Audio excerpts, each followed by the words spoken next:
světí otcové,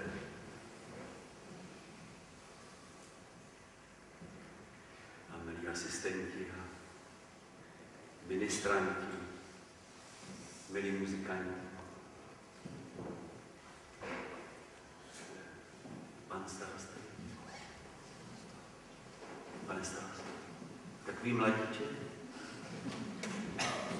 a paní místo starosta.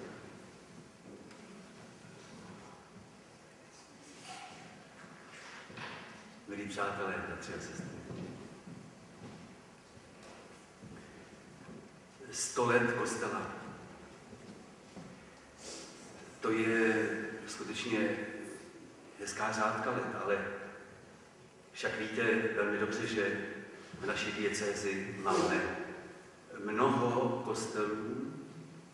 Konečně naše diecéze má nejhustší síť kostelů vůbec v celé České republice, které mají svou historii mnohem bohatší, mnohem širší. Máme kostely, které jsou z barokové doby, ale i z doby renesance a i z doby gotické a někde i z doby románské. To znamená, že když uvažujeme, dejme tomu o době gotické, tak se vracíme zpátky do historie nejenom o 100, ale o několik set let. Dokonce zhruba třeba i by se mohlo říci o 800 nebo 900 let zpátky.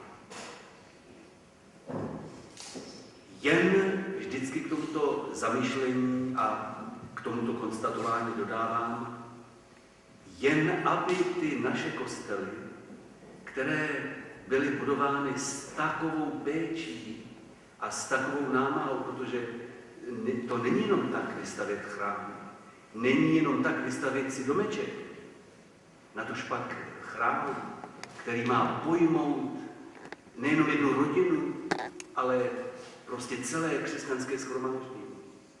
Ale já k tomu dodávám, jen aby ty naše kostely se nestaly jenom mrtvými, byť krásnými, a teď se kostel opravuje, krásným jenom památkami.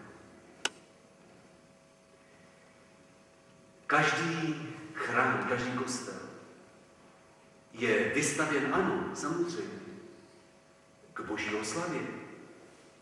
Je to příbytek boží, ale nejenom to. Je to i shromaždiště. Je to i místo, na kterém se schází a mají scházet ti, kteří vyznávají víru v Boha a kteří chtějí následovat Krista. To znamená, že se v křesťanském chrámě scházejí křesťané. A já vím, proč otec Antonín mě chce o tom počtu informovat až v zákristí. Třeba se obává, abych se nezalekl. A já se nezaleknu od čantů. Protože mě je opravdu, a to neříkám jenom tak, aby to vypadalo, ale mně se skutečně je drahý a cenný jeden jediný člověk. I když samozřejmě jeden jediný člověk, kdyby byl v té které farnosti, tak nepotřebuje kostel.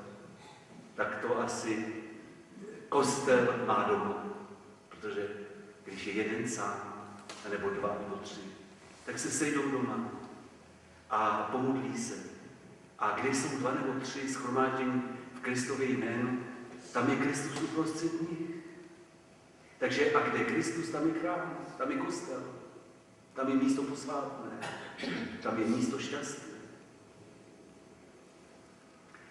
Tedy velice si přeji, abychom se nermoutili tím, kolik nás je, ale abychom se pokusili cokoliv můžeme udělat,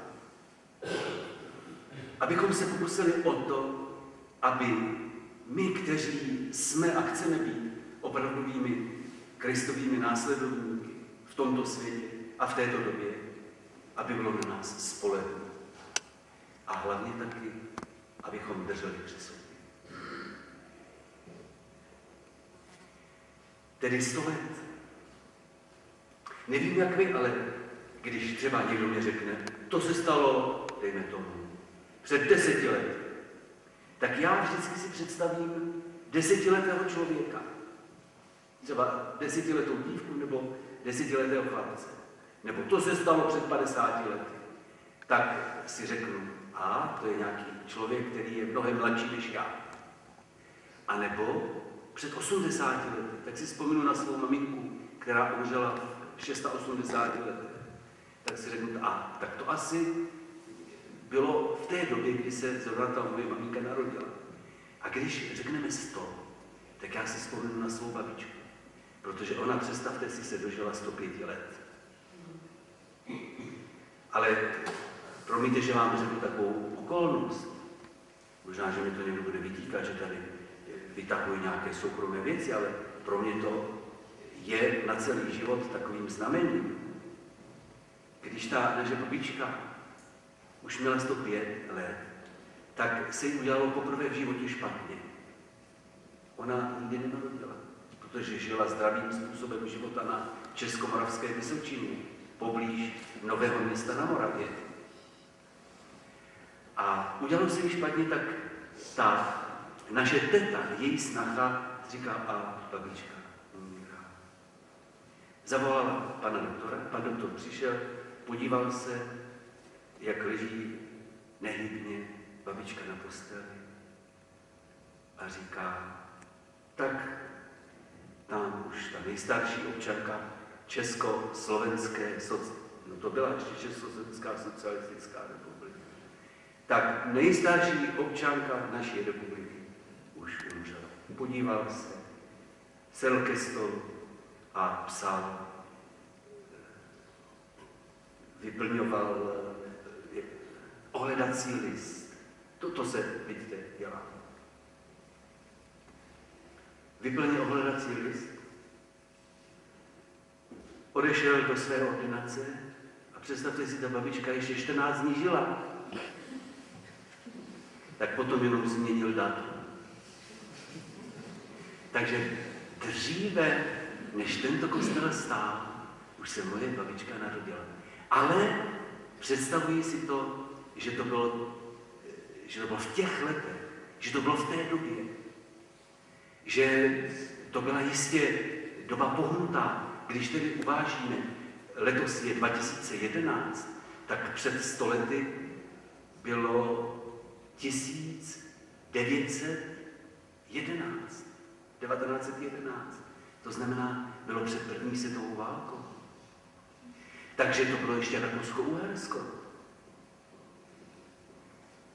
A tady v tomto kraji žilo spoustu obyvatel, kteří později potom, když vznikla Československá republika, tak byli československými občany, když mluvili německy.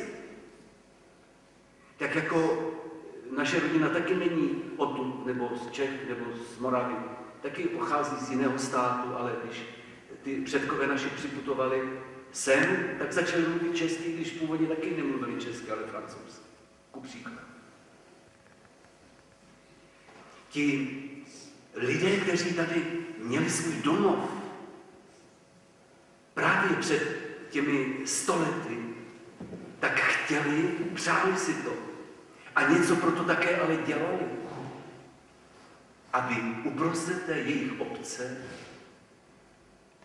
byl také dům Boží.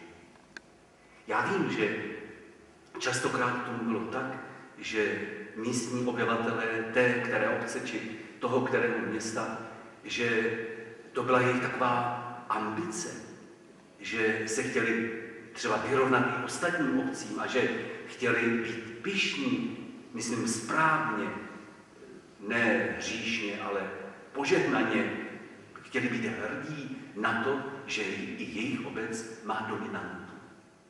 Každá věž kostela přece se automaticky stává dominantou a častokrát lidé, když míjí jednotlivé obce a když je opravený kostel, tak když je opravená ta věž toho kostela, tak vždycky si říkají, tak tam lidé pečují o hodnotné skutečnosti.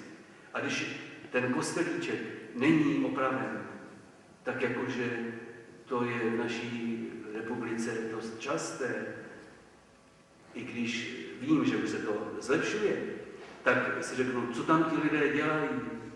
Oni nemají zájem o to, aby jejich obec vypadala krásně a hezky, aby měla dobrou pověst a podobně. Ovšem zase, milí přátelé, bratři a sestry, vracím se k tomu, čím jsem začal. Sebekrásnější kostel, sebeopravenější chrám, jakože to stojí mnoho úsilí a mnoho obětí, nejenom mnoho peněz, by byl jenom stavbou, kdyby ten chrám nesloužil k tomu, aby tam byl chválen Bůh, aby tam přicházeli lidé, kteří chtějí se posílit ve svém křesťanském způsobu života. My jsme v prvním čtení slyšeli takovou otázku, je to vůbec možné, aby Bůh bydlel mezi lidmi? Vždyť to je vyloučené. Bůh bydlí v nebi.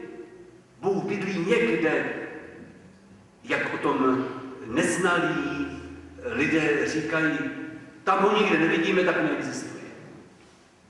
Bůh žije, Bůh je živý, Bůh je bez začátku a konce. Bůh žije ve stavu, kterému my prostě jednoduchým způsobem stručně říkáme nebe. Ale skutečně může Bůh bydlet mezi námi, ale nejenom v kostele, milí přátelé a bratři a sestry. Bůh může bydlet v každé naší domácnosti, v každém našem bytě, v tom prostředí, ve kterém žijeme spolu s ostatním, to znamená v rodině. Ale i tehdy, když se k němu hlásíme a když o něho máme zájem, když jsme třeba v té rodině, v té jedné domácnosti spjati mezi sebou ve jménu Kristovi, kde jsou 2 nebo 3 shromáždění ve jménu mém, říká Kristus, tam jsem já uprostřed. Možná, že jsme si tak trošku zvykli chápat Boží přítomnost jenom prostě v kostele. Ale on, Pán Bůh, nebydlí jenom v kostele. On žije i za dveřmi kostela.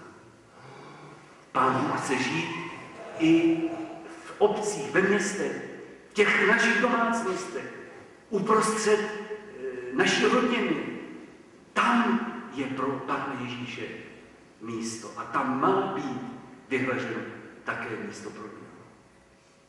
Toto jsem vám chtěl jako první věc připomenout, když jsme slyšeli to hezké čtení z Písma svatého s tou otázkou, jestli vůbec